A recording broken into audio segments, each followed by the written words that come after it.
Pre monsoon तैयारियां तो हो गई होंगी आप लोगों की।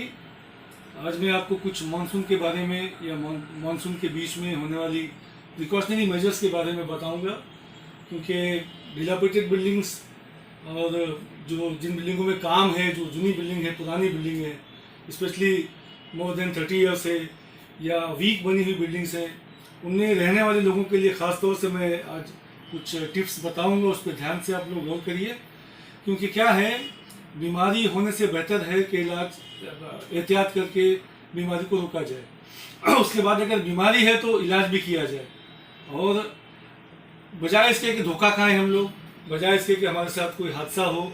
आपने बिल्डिंगें गिरते हुए सुनी भी होंगी और देखी भी होंगी, लेकिन हम लोग तो प्रैक्टिकली गिरी हुई बिल्डिंगों में बहुत से लोगों के जान जाते हुए देख चुके हैं, बहुत से लोगों को बचता हुए देख चुके हैं।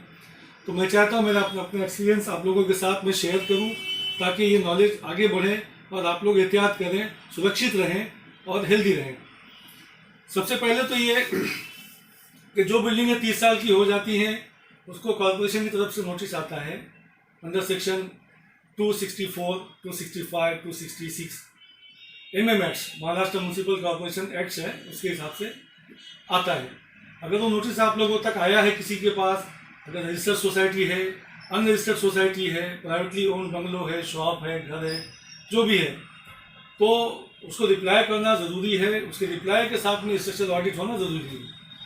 ऑडिट आपका अगर हो जाता है तो ऑडिटर जब आते हैं, स्ट्रक्चरल ऑडिटर जो स्ट्रक्चरल इंजीनियर्स होते हैं नॉर्मली अपने भिवंडी शहर के या और भी कहीं के, तो उनके ज़िम्मे काम ये होता है कि आपकी बिल्डिंग को देखें, आपकी बिल्डिंग में क्या मिस्टेक हुई है, आपकी बिल्डिंग में क्या कमियां हैं जिसको आप दूर करके उसकी मजबूती को बढ़ा सकते हैं। उनके दिए हुए रिकमेंडेशंस रहते हैं, कुछ चीज़ें तो ऑन द स्पॉट बता के जाते हैं, कुछ चीज़ें वो रिपोर्ट करने लिख के देते हैं।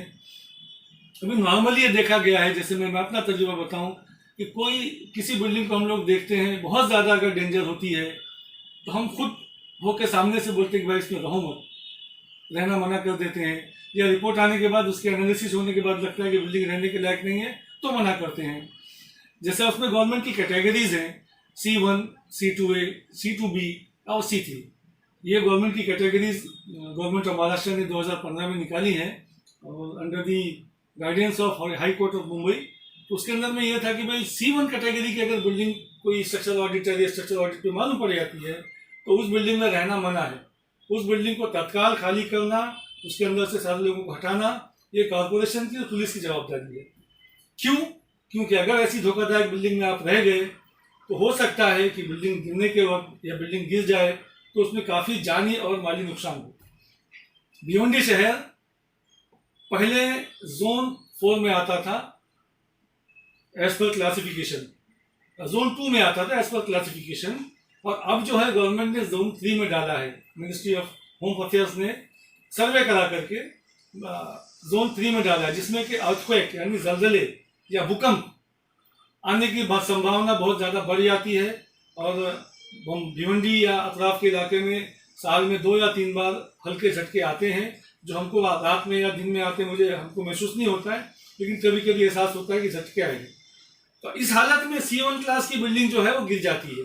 C1 क्लास की बिल्डिंग उसके झटके को सहन नहीं कर सकती, सस्टेन नहीं कर सकती। तो C1 क्लास की बिल्डिंग के लोगों से मेरी गुजारिश है कि आप लोग उस बिल्डिंग को जैसे ही इंजीनियर आपको बताए तुरंत आप कहीं कम से कम अपना भले लॉक करके निकल जाए, अपना वहाँ रहना बंद कर दें, ताकि अपनी आपकी जान और आपका माल सेफ रहे।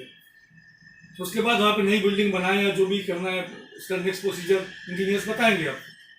लेकिन C2A के अंदर में भी गवर्नमेंट ने कहा है कि भाई C2A के अंदर में बिल्डिंग खाली करके उसको रिपेयर किया जाए, बिल्डिंग खाली करके उसको रिपेयर किया जाए, या डेंजर जो पार्ट हो उसको तोड़ दिया जाए तो उसको रिपेयर किया जाए। अभी खाली करने का निर्णय वो इंजीनियर खुद लेंगे और कॉर्पोरेशन लेगी कि भाई पार्टली खाली करना है या पूरा खाली करना है, क्योंकि रहते हुए रिपेयर शायद मुमकिन नहीं है, इसके लिए उसको खाली करना पड़ता है। अब C2B जो कैटेगरी होती है उसके अंदर में बिल्डिंग्स आप लोग रहते हुए रिपेयर कर सकते हैं, उसमें मेजर स्ट्रक्चर रिपेयर्स होता है, लेकिन आप लोग रहते हुए उसको रिपेयर कर सकते हैं। और C3 की बिल्डिंग जो होती है उसके अंदर में आपको ना खाली करना है ना मेजर रिपेयर करना है, नॉमिनल रिपेयर्स होता है, जैसे वाटर प्रूफिंग है, लीकेज वगैरह ऐसे। अब आते हैं हम लोग मानसून के अंदर में। अगर आपकी बिल्डिंग को किसी इंजीनियर ने नहीं देखा है तो आप लोग क्या करेंगे? आप खुद भी एक इंजीनियर बन सकते हैं फॉर द टाइम भी। मैं नहीं कहता कि इंजीनियर बन सकते हैं या इंजीनियर के जैसा डिटेक्ट कर सकते हैं। जैसे कि हम लोग ये देखते हैं कि बुखार है तो डॉक्टर के पास जाए, मगर बुखार है कोई वेरीफाई तो करता है ना कि मुझे बुखार है, मुझे ऐसा लग रहा है, मुझे ये हो रहा है, ये हो रहा है। तो हम बीमार हैं तो before certifying by a doctor, you yourself certify yourself that I am a sick person or I am getting ill or I should be get checked and treated by the doctor. ऐसी condition building की होती है। Building में symptoms मिलते हैं, मैं आपको बताना, आपको नोट करना पड़ेगा। किसी भी लीकेज को आप माइनर ना समझे, ओके? कोई भी लीकेज, अगर अपने ऊपर हम लोग रह रहे हैं, अपने ऊपर के स्लैब से कोई लीकेज होकर पानी आ रहा है, बाथरूम का है, किचन का है, सिंक का है, तो उसको मामूली रहे, उसको बंद करने की कोशिश करें, क्योंकि वो पानी अंदर जा करके, जैसे अपने रगों में खून बह रहा है, वो पानी अंदर जा करके स्टील को खराब करेगा। और स्टील जो है मेन जड़ होती है बिल्डिंग को रोकने की। स्टील की वजह से बिल्डिंग अपना वजन संभाल सकती है या स्लैब अपना वजन संभाल सकती है। तो एक हो गया। उसके बाद नॉर्मली मिस्टेक होती है टेरेस से। टेरेस की वाटर प्रूफिंग खराब होती है। अब टेरेस का एरिया किसी का ओन किया हुआ रहता है, it is own by all the society members, जो लोग उसमें ऑक्यूपेंट्स है। तो बात ये होती है कि मैं क्यों रिपेयर करूं, वो करेंगे, उनका फ्लैट ऊपर है, वो क्यों करें। कहीं हमने देखा है, मेरा तजुर्बा आपके साथ शेयर कर रहा हूं, हो सकता है ऐसा आपके यहाँ नहीं हो, लेकिन उस रिपेयर पे भी ध्यान देना है, उस वाटर प्रूफिंग को भी, लीक को बंद करना है। फिर उसके बाद आप देखें पानी की टाकी तो लीक नहीं है, उसके बाद अपने घरों में देखें छज्जों से लीकेज तो नहीं हो रहा है। अब ये बात तो हो गई लीकेज की। कुछ क्रैक्स, हेयर क्रैक्स पड़ जाते हैं मामूली, तो अगर ये कॉलम्स के ऊपर है, वॉल में तो लंबे क्रैक्स जाते हैं, से वॉल के लिए प्रॉब्लम नहीं है, आपको दिख जाएगा कि वॉल का आया हुआ है। लेकिन दो क्रैक्स बहुत डेंजर होते हैं, कॉलम का क्रैक और बीम का क्रैक। इवन स्लैब में भी क्रैक जब पड़ते हैं तो रिपेयरेबल रहते हैं, लेकिन उसको देखना जरूरी है। ऐसी कोई चेंजेस आप देखें, या कॉलम आपका, देखिए मेरा हाथ, या अगर कॉलम सीधा है तो यूँ रहेगा, इसमें बल्जिंग या क्रिपलिंग होगी तो ये ऐसा हो जाएगा फुल करके। हमारा तजुर्बा है, इस टाइप के कॉलम दिखेंगे आपको कभी, तो तुरंत आप किसी इंजीनियर से कांटेक्ट करें बिफोर ये कि आपको म्यूनसिपलिटी नोटिस दे या जो भी काम करे, क्योंकि कॉरपोरेशन भी एक मतलब लिमिटेड स्कोप रखती है काम करने का। हर घर में जाके वो लोग चेक नहीं कर सकते कि भाई किसका घर खराब है, क्या अच्छा है, क्योंकि क्या है, बाहर से जो बिल्डिंगें दिखती है उसको सर्वे करके वो लोग नोटिस देते हैं। लेकिन इसके बाद भी अगर ऐसा कुछ मामला आप लोग नोटिस करें तो आप फ्री हैं डिस्कस करने के लिए इंजीनियर्स के साथ में। हमारे पास भी आ सकते हैं, किसी के पास जा सकते हैं कि भाई ऐसा मामला देखा, इसको क्या किया जाए। उसमें रिपेयर के लिए कॉन्ट्रैक्टर्स, नॉर्मल कॉन्ट्रैक्टर नहीं चलते, उसके ट्रेन किए हुए कॉन्ट्रैक्टर्स ही रहते हैं, उनको बुला के रिपेयर करा जाए। क्योंकि पॉलीमर का काम होता है, पॉलीमर मतलब ऐसा होगा कि भाई किसी किस्म की 2-3 दवाइयों को मिला के दवा बनती है, उसमें कम और ज़्यादा क्या होगा वही तय करेगा, वो इंजीनियर के सुपरविजन में काम करे। आजकल एक नया ट्रेंड हमने देखा है कि बिल्डिंगों को जब हम लोग C2A का कैटेगरी देते हैं तो पहले तो पार्शियल इविक्शन हो जाता था। अब कॉर्पोरेशन बोलती है कि भाई वो लोग काम नहीं करते, इसके लिए पूरा खाली करना पड़ेगा। तो पूरा खाली करते हैं अगर है तो उसको कभी कभी हम लोग C2B में भी डाल देते हैं कैटेगरी में कि भाई चलो हो गया, इतने दिन में बन सकता है। But we give specific time for repair, we give specific time for repair. हम लोग एक स्पेसिफिक टाइम लिखते हैं कि आपका ये काम 15 दिन के अंदर स्टार्ट होना चाहिए। इट इज़ वेरी डेंजरस, 20 दिन में स्टार्ट होना चाहिए, और ये काम with in 4 months 3 months complete करके फिर हमको दिखाओ। होता क्या है, लोग सर्टिफिकेट लेके जाते हैं, बहुत खुश हो जाते हैं कि इंजीनियर ने देखा, बहुत आकर के मेहनत किया, मशीन लगी, सब हुआ, ये हुआ। अब बताइए मुझे, हम लोग किसी डॉक्टर के पास जाएं मेडिकल एग्जामिनेशन के लिए, चेकअप कराएं, सब कुछ कर लें, और डॉक्टर दवा लिख करके सब दे, वो दवा की ट्रीटमेंट प्रिस्क्रिप्शन जो है हम अपने जेब में रख लें और खुश हो जाए कि डॉक्टर को दिखा लिया, कुछ नहीं होना था, बेफिक्र हो। इससे आपकी बिल्डिंग सेफ नहीं हो सकती, आपकी जान भी खतरे में। आप अगर डॉक्टर के प्रिस्क्रिप्शन को जेब में रखते हो और हमारी रिपोर्ट को भी अगर डब्बे में डाल देते हो, या भाई यार बहुत पैसा दिया, उसने बहुत चेक किया, ठीक हो गया, चलो भाई दिखा तो लिया, अभी क्या है।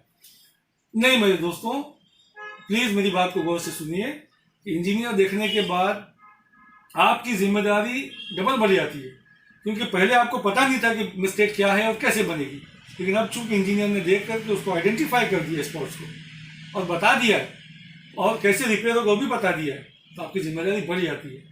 और अगर जानबूझ के आप गुनाह करते हैं तो इसमें municipal authorities can FIR on you, वो लोग आपके खिलाफ FIR दर्ज कर सकते हैं कि जानबूझ के धोखादायक बिल्डिंग में रहता है, जो भी हमारे ऑर्डर्स को मानता नहीं करके।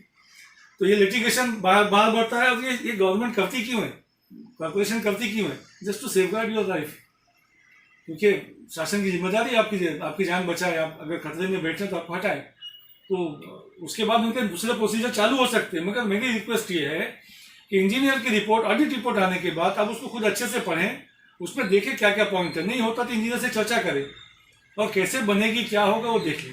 क्योंकि सेफ रहना एक अच्छी चीज़ है। आप अगर सेफ रहें, आपके बच्चे सेफ है, अपनी बिल्डिंग सेफ है, आप एक अच्छी हेल्दी इन्वायरमेंट में रह सकते हैं।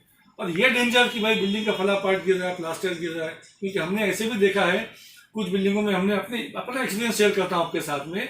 पद्मा नगर का एक केस था, मैंने मना किया था कि इस रूम में कोई रहना नहीं, और 1 साल के बाद उनके आदमी आए, बोले साहब मेरी बच्ची गुजर गई, वो आपने जो मना किया था रूम, उसमें हम बैठे थे और हम लोग रहते थे, रात के वक्त में पंखा गिरा, बच्ची खत्म हो गई। तो बहुत बुरा लगा। बहुत मतलब देखिए, कोई डॉक्टर नहीं चाहेगा कि उनका पेशेंट तकलीफ से मरे या तक मर जाए। हम तो जान बचाने के लिए बैठे हैं। हम तो अपना हमारी ड्यूटी समझते हैं कि हमारी वजह से आप लोगों का भला हो, हमारे देश का भला हो। तो हम नहीं चाहेंगे कि हमारी बताई हुई देखी हुई बिल्डिंग जो है गिरे किसी वजह से। हम चाहेंगे कि बिल्डिंग बने और उसमें आप लोग अच्छे ढंग से रहें। Thank you.